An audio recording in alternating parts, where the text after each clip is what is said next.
I'd love to introduce Tracey Rawling Church. I had the pleasure of meeting Tracey a couple of years ago, and she always inspires me, A, with her connections that she has got and the various hats that she wears and the roles that she does, but her passion and her knowledge for this subject is unwavering. Principal consultant at Acclaro, board member at Low Carbon Business at the Thames Valley LEP, co-chair of Reading Climate Change Partnership and a trustee of Connect Reading. The list goes on. Tracey Rawling Church, everybody.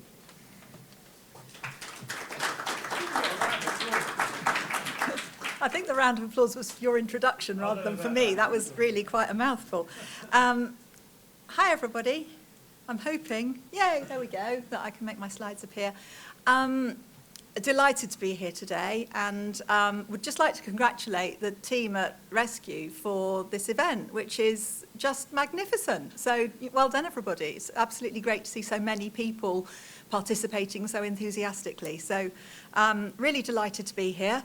As Mike mentioned, I am principal consultant at Acclaro Advisory, and I'm drawing on my kind of professional skills from my day job here to provide some hopefully helpful, supportive advice on how SMEs can achieve net zero, which is definitely part of the mission for Reading Climate Action Network, which has a target of a net zero climate resilient place by 2030 for the town of Reading.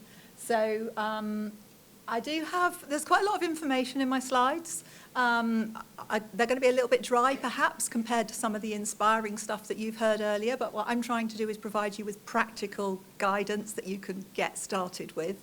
And my slides will definitely be available afterwards because there are some links in them to resources that you will find helpful. So, just a quick show of hands in the room. How many of the organisations here have made a net zero commitment? Just hands up if you have. Okay, so there's a nice smattering, which is lovely. And then hands up anybody who sat here feeling inspired by what everyone said, but is thinking, how the hell do I start? Good, excellent. You guys pay attention, this will be useful.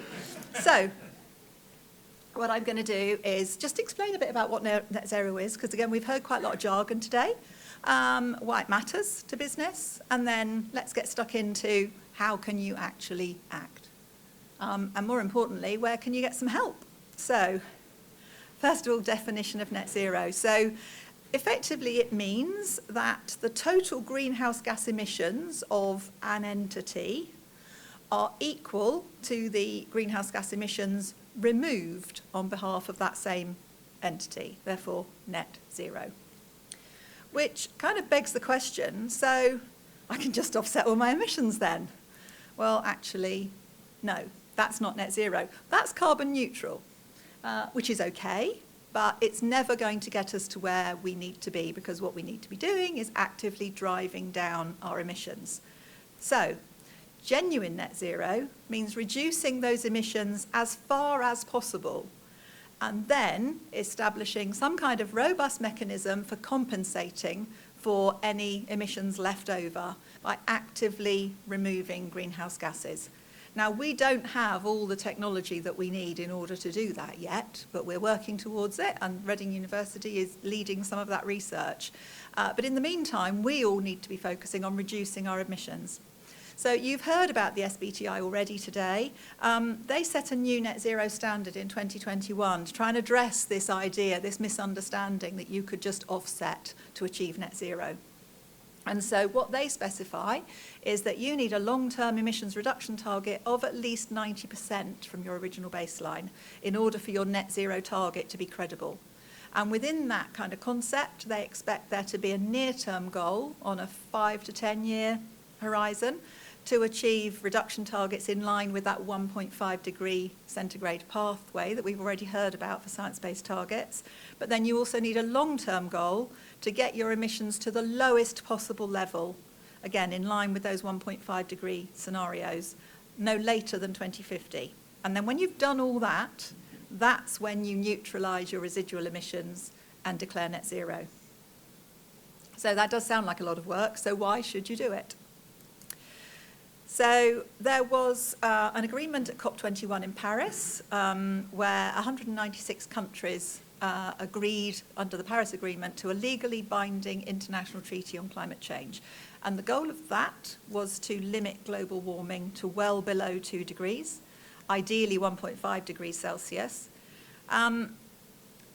And we've seen some very lukewarm activity towards that goal in the meantime, I think it's fair to say. So the mission of COP26 was to keep 1.5 alive. And as we heard from Alok Sharma after COP27, it's still very much on life support. So, I mean, I wrote this slide before COP27 finished. We weren't sure whether it was going to be good COP, bad COP, or not much COP. I'm probably going with not much COP. It was great that we've seen some agreement on reparations for Southern Hemisphere countries who will be disproportionately affected by climate change, but there really wasn't much activity towards supporting that 1.5 degree target. And I think what this tells us is that we cannot rely on national governments to do this for us. We as businesses are going to have to get on with it. So, to properly contribute to that goal of the Paris Agreement, we need to set targets that are in line with what the science tells us is necessary. And the general consensus is that that means that greenhouse gas emissions need to halve by 2030 and to fall to net zero by 2050 at the latest. And the UK was adopting a leadership position on this, so it committed the UK to an 80% reduction in carbon emissions by 2050 in the Climate Change Act 2008, and that was the very first nation to do so at the time. Additional legislation in 2019 increased the target to at least 100%. But as we can see, there's a bit of a policy disconnect sometimes between what the government says it aspires to and what it actually sets in concrete policy regarding things like new oil and gas extraction and fracking and those kind of things. So looking at this from a business perspective, you've heard a lot today about the opportunity, and I'm absolutely in the opportunity camp. There is a massive opportunity for businesses not only to develop in the low carbon space, but for all businesses to gain competitive advantage by outperforming their peers on climate change and other responsible business metrics. As we've heard, millennials want to work for organisations that can demonstrate that they have good values. Increasingly, consumers want to buy from organisations that have good values. So there's definitely an opportunity there for competitive advantage, whatever industry you're in. But it also insulates you to some extent against business risk as well. I mean, there will be legislation forthcoming towards 2050 where businesses will be taxed on the carbon that they emit. So first of all, you can avoid that outlay. But also, as we've seen with energy prices so volatile, looking at things like energy efficiency can really help insulate you from resource price shocks. And so that's a really important way of mitigating risk in your organisation. And we've also heard today that actually increasing your efficiency is usually good for the bottom line, because if you're using resources more efficiently, you're spending less, and just cutting out waste is a cost-saving exercise. So there isn't really a downside, in my view, to taking action on climate change.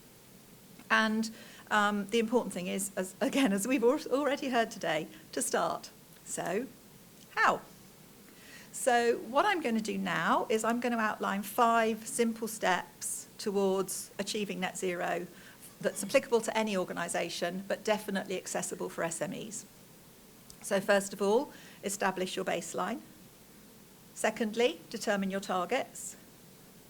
Thirdly, develop your emissions reduction plan. Fourthly, implement. And fifth, and actually running throughout the whole process, report. And then you'll see it doesn't even have a number at the bottom. Finally, offset your remaining emissions. So again, that's the last thing that you do. We are going to need a bit of theory here, so strap in.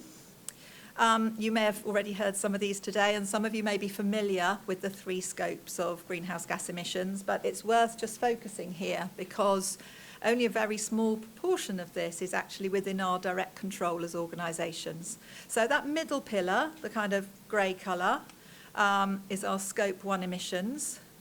And those are our direct emissions where something is actually burnt or consumed within our business and the emissions originate there. So that will apply to things like coal, gas or oil consumed by heating installations. It'll include diesel consumed by your vehicle fleet if you own it and operate it yourself. Scope 2 are the emissions from energy that's generated elsewhere but consumed within your operational boundaries, and that is typically electricity. Now, we're finding, as a sustainability consultancy, that a lot of our clients have got Scope 1 and 2 pretty much nailed down. They've understood their baseline and they're working towards emission reduction targets. Those are the things you can easily count because you get invoiced for them. So it does make them rather easier to control. It's a little bit more complex if you're a tenant in someone else's building. You're not always necessarily paying the energy bills direct. But for most organisations, these are the most visible carbon impacts. But you can see that either side of those two grey pillars, we have another 15 categories that fall under Scope 3. And these are your indirect emissions from your wider value chain. And they are outside your direct control, but they absolutely need to be within your sphere of influence if we're going to collectively get to net zero. And you've already heard today that many of the large organisations that are working on decarbonisation strategies are now filtering that down through their supply chain, and SMEs are beginning to get asked about their carbon emissions as a result of that focus on Scope 3, and in particular, Category 1 of Scope 3, which is purchased goods and services. We will come back to that in a minute. So, when I refer to Scope 1, 2 and 3, hopefully now you'll know what I mean. So that first task is establishing your baseline. That needs to be measured over a suitable one-year period. It should be a normal year. I think measuring your emissions for 2020 to 21 is problematic in a number of ways. I mean, partly it will probably give you a lower number because a lot of us will have closed our offices and sent people home. And so it's not really a realistic year to pick. So we would normally recommend that people looked for their last full year pre-COVID. And ideally that should be your financial year because it just makes everything a lot easier if your years are aligned.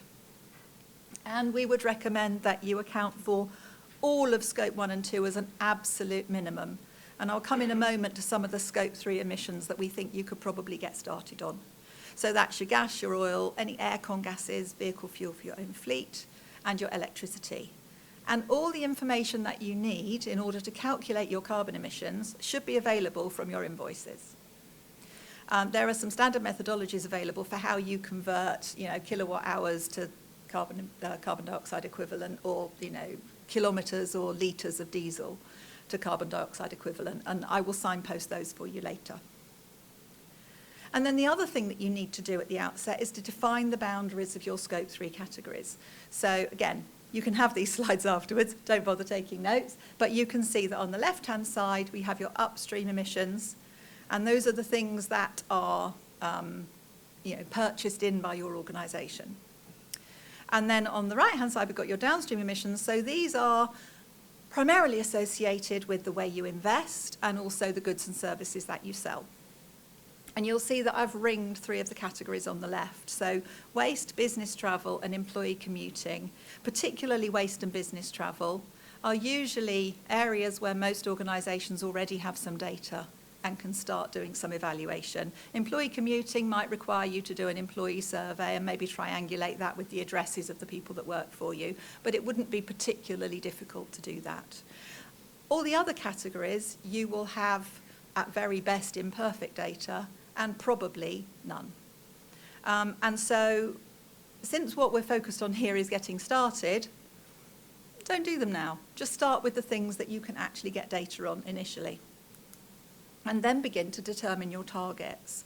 So here you will start wanting to think about things like how far and how fast you want to go. So, do you want to be in line with current and potential future legislation? Are you looking for competitive advantage? Do you want to outperform your peers? Or do you want to lead and influence your entire sector? And those factors will determine how ambitious you are about your net zero year and the emissions boundaries. While you're thinking about your net zero target year, you do have the option to go beyond zero. And again, I'll talk to you about that a bit more in a minute. You definitely need some milestones along the way. So you need some emissions reduction targets that are based on shorter timelines. So maybe, a 2025 target, a 25 to 30 target, 30 to 35, etc. Because if you wait until 2048 and then decide to work towards your 2050 target, you're never going to get there.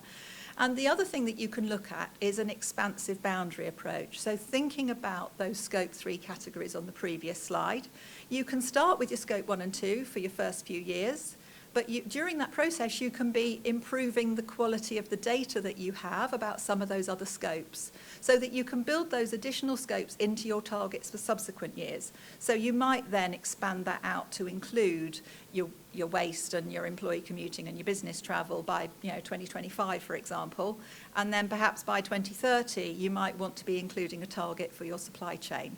So by taking that expansive boundary approach, you can make it manageable to bring in as many of the relevant scopes as possible.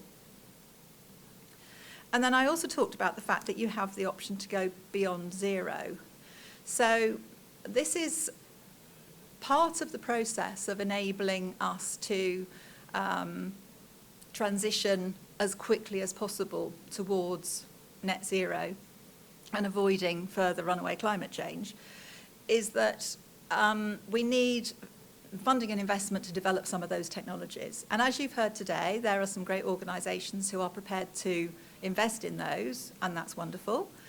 But equally, every organisation can do its bit towards providing sources of funding for maybe some of the smaller organisations supporting maybe social ventures or innovation hubs or whatever. So there are different approaches to balancing your carbon emissions. You could, for example, just start offsetting immediately, so you're becoming carbon neutral, but you're matching your offset to each year's emissions level. So if your emissions this year are 10,000 tonnes, you offset 10,000 tonnes. If your emissions next year are 9,000 tonnes, you offset 9,000 tonnes. Or you could do what NatWest have done, and they are continuing to offset at the same level as their baseline year. So as their emissions reduce, they're actually compensating beyond their current level of emissions and thereby doing more than just carbon neutrality. You could also take the Microsoft approach. What they've done is they've offset all the emissions since the company was first established.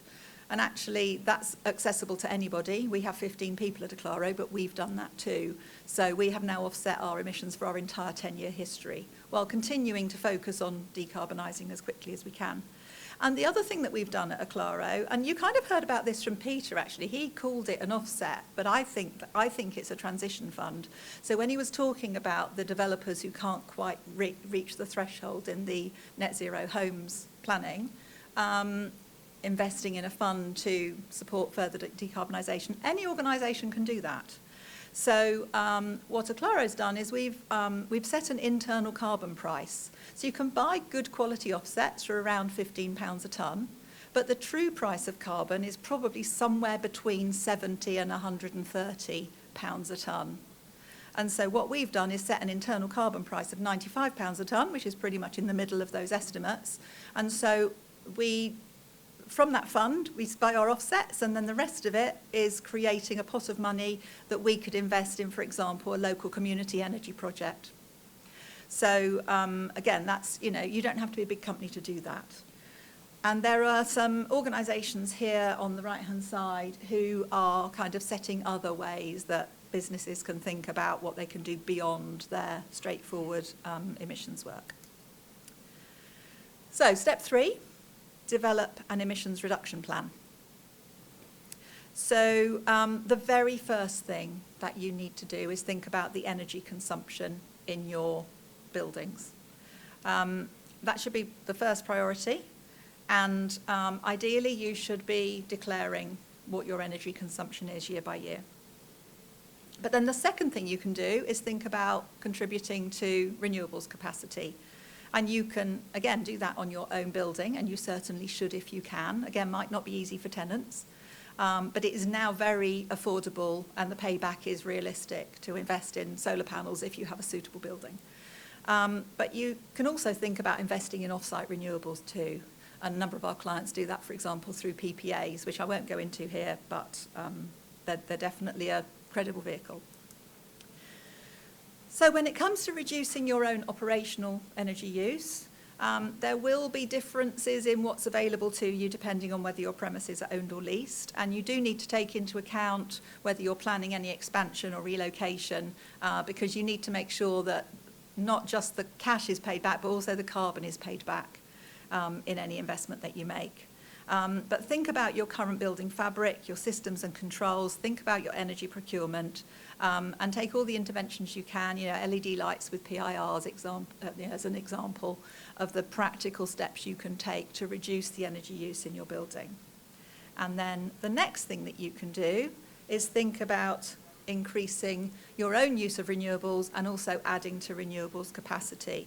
Now, again, this could be a 20-minute talk all on its own, but renewables are a fairly complex area.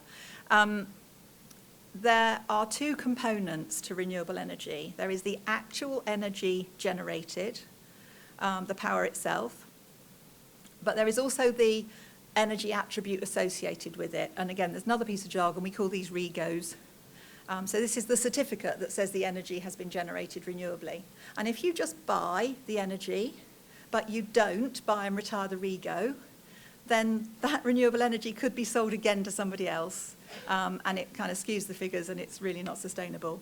So the idea is to make sure that your renewables energy procurement takes this into account, and that it is helping to create additional renewable energy capacity as part of the process. So again, I'm not going to go into details with this, but you can read it for yourself later, and I've put sources in there for you. You have various different ways to think about how you source renewable energy, and you can do your generation on site, you can invest in your own PPAs, you can invest in PPAs off-site, and you can buy green energy from a supplier with a 100% renewable source tariff only. And there are only 3 energy providers in the UK currently, their names are on the right-hand side of the slide, that are recognised by Ofgem as providing renewables capacity that is additional to what the grid would have done regardless. And so really think about where you procure your green energy from. So then the next thing you need to think about is implementation. And this is really going to vary depending on your business, so I can't go into a great deal of detail about it here.